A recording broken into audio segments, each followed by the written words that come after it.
Welcome to the Explainer.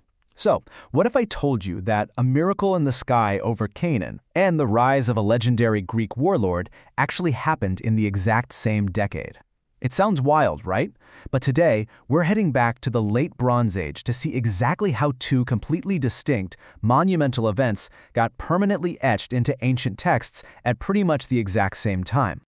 Here's our roadmap for today. We're tracking a dual narrative between the Levant and Anatolia, covering the world of 1400 BC, Joshua's long day, and the sun miracle, before diving into the Hittite Ahhiyawa texts, Attarsiyya the Mycenaean warlord, and finally, their legacies in ancient texts.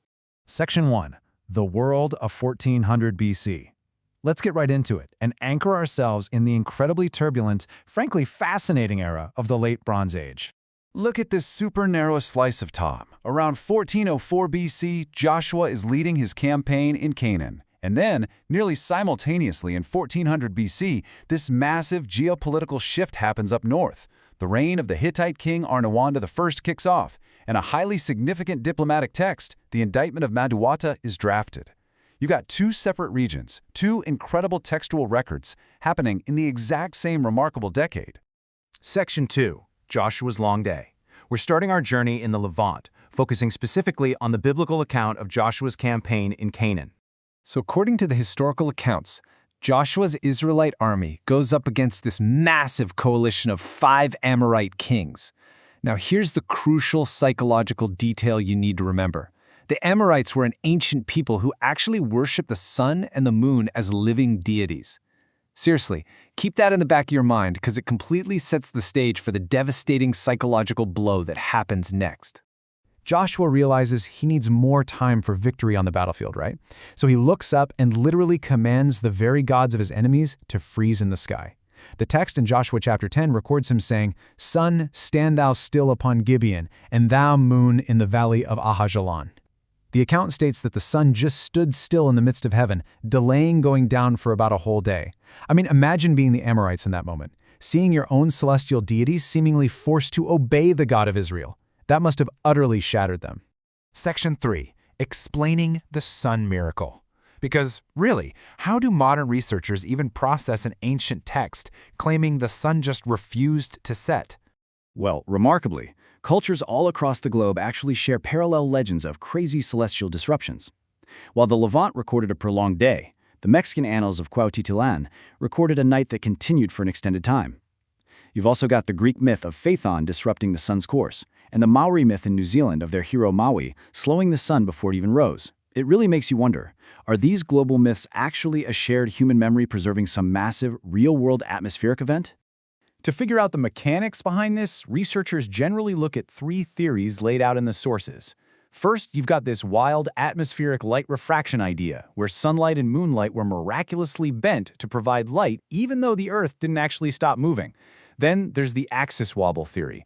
This is the idea of a literal precession tracing an S shape in the sky, which would have made the sun look completely stationary to anyone watching. And finally, the most extreme theory explores an actual slowing of the Earth's rotation, basically extending a 24-hour cycle to 48 hours while magically halting the catastrophic tidal waves and heat buildup that, would normally wipe us all out. But hey, as the dust was settling in the Levant, our story takes a massive pivot. We need to look at what the great empires to the north were dealing with during that exact same decade. Section 4. The Hittite Ahhiyawa texts. We're turning our attention to Anatolia, where the powerful Hittite Empire was keeping meticulous diplomatic records on clay tablets. These Hittite archives frequently talk about a formidable power known as Ahhiyawa.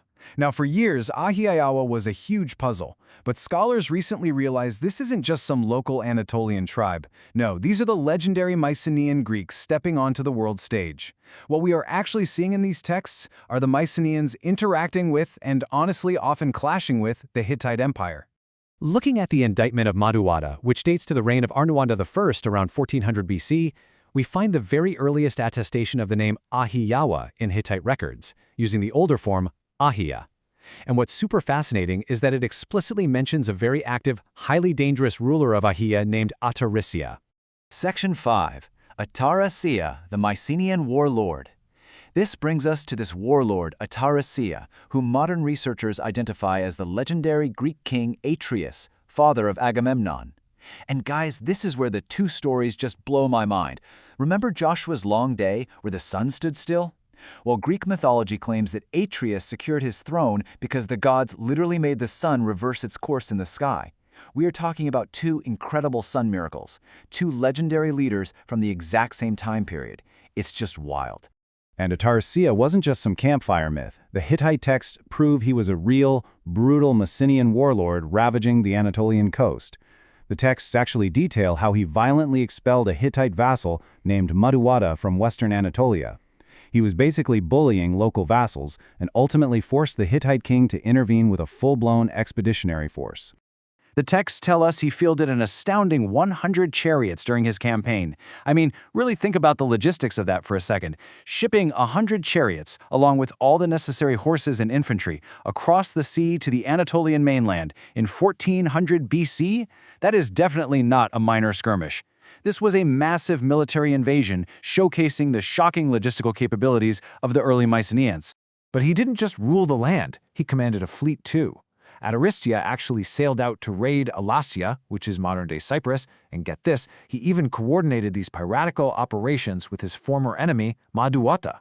He was out there living the exact kind of piratical naval plunder that we read about way later in Homer's Iliad and Odyssey. It's literally the historical bedrock of Greek epic poetry, perfectly preserved by their Anatolian rivals. Section 6. Legacies and Ancient Texts. By placing these two narratives side by side, we get a front-row seat to how a single era forged enduring legacies. The events of 1400 BC really show us how crazy historical realities transform into human myth. Whether we're talking about a stationary sun hovering over Joshua's Amorite enemies, or that beautifully mirrored myth of the sun actually reversing for King Atreus as his chariots tore through Anatolia, these texts are just incredible time capsules. They give us a glimpse into a deeply interconnected and extremely volatile Bronze Age world. So it leaves us with this really fascinating final thought. If Joshua's long day and Atreus' chariots are captured in these ancient fragmented texts, what other epic secrets are just waiting out there to be translated? Well, thank you so much for joining me for this explainer. Keep exploring the past, and I'll see you next time.